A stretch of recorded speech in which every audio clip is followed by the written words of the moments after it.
បាទជំរាបសួរបងប្អូនទាំងអស់គ្នាថ្ងៃនេះបាទតនេះចង់ថតបាទសកម្មភាពកដោបយើងតិចណាបាទកដោបរបស់ខ្ញុំហ្នឹងគឺវាបានរយៈពេលដូចជា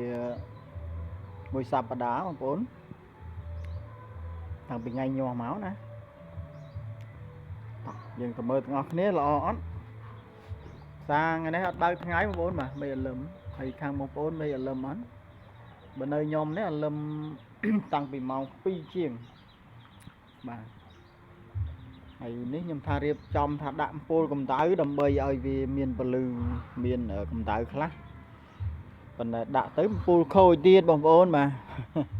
ក៏អត់បានដាក់វិញទៅបាទឥឡូវយើងចូលទៅមើលបាទកាដូរបស់ខ្ញុំវាល្អ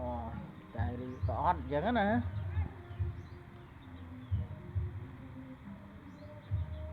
មានតូចមានធំបាទណាញាស់ក្រោយទៅក៏វាទូចចឹងទៅមិនតាន់បានយកអានេះចេញផងច្រើនបងប្អូនបាទញាស់ល្អបាទហើយខ្ញុំមានចំនួនតែ2ទ្រុងទេបងប្អូនបាទ2មុងដោយសារមុងមួយនោះវាខ្ញុំទុកឲ្យញាស់បាទនៅនោះមានន័យថាខ្ញុំអត់បានដកអាសំណល់ហើយនឹងអាចរបស់វាលិមួករបស់វាហ្នឹងយកចេញមកក្រៅទេបងប្អូនបាទគឺខ្ញុំដាក់ជាប់រហូតអញ្ចឹងទៅក៏វាបាទវាញាស់បាទដោយយើងអត់ចាំបាច់យកមកញាស់ទេឃើញញាស់បានមួយចំនួនដែរបងប្អូនឥឡូវឃើញថាវាចេះស៊ីចំណីបាទនេះបងប្អូន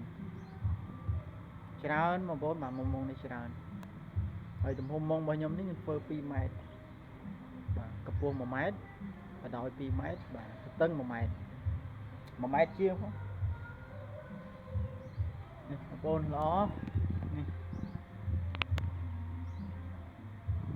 នោះស្ញេះច្រើនបងប្អូនអានេះនៅខាងលើនៅអាក្នុងទៀតច្រើនមែនទេ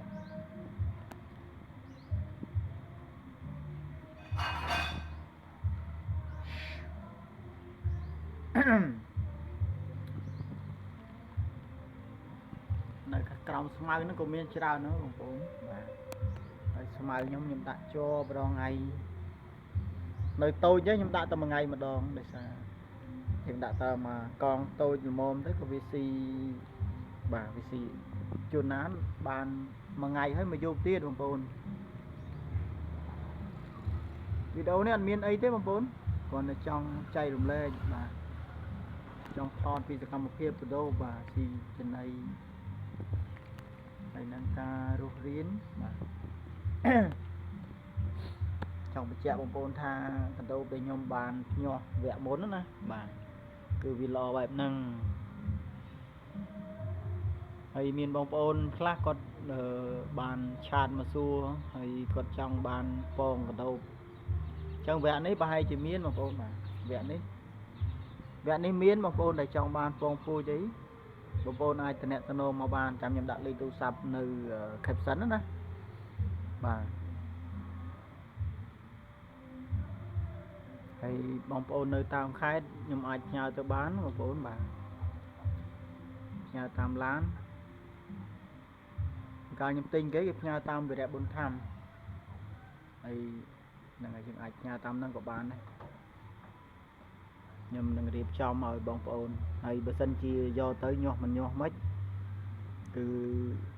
បងប្អូនអាចប្រាប់ខ្ញុំបានខ្ញុំនឹងដូរថ្មីជូនអញ្ចឹងណាបាទប៉ុន្តែចាំមើលជាក់ស្ដែងហ្នឹងបងប្អូនមិនទាន់ដឹងថាយ៉ាងម៉េចទេព្រោះពេលខ្លះទៅយើងអត់ចង់ផ្ញើទេដោយសារខ្លាចមានបញ្ហាអញ្ចឹងខ្ញុំលក់នៅផ្ទះបានប៉ុណ្ណាប៉ុណ្ណឹងអញ្ចឹងណាបងប្អូនហើយពងពូជរបស់ខ្ញុំនេះខ្ញុំដាក់ប្រហែលជាខ្ទង់3ទៅ4ខាំអញ្ចឹងពងពូជរបស់ខ្ញុំអាចបានចន្លោះពី5គីឡូទៅដល់អាចខ្ទង់7គីឡូអីដែរហ្នឹងបើសិនតែយើងយកពងទាំងអស់ណាបងប្អូនហ្នឹងហើយអញ្ចឹងមានតែប៉ុណ្្នឹងទេបងប្អូនបាទវីដេអូនេះអរគុណច្រើនបងប្អូនបាទជម្រាបលា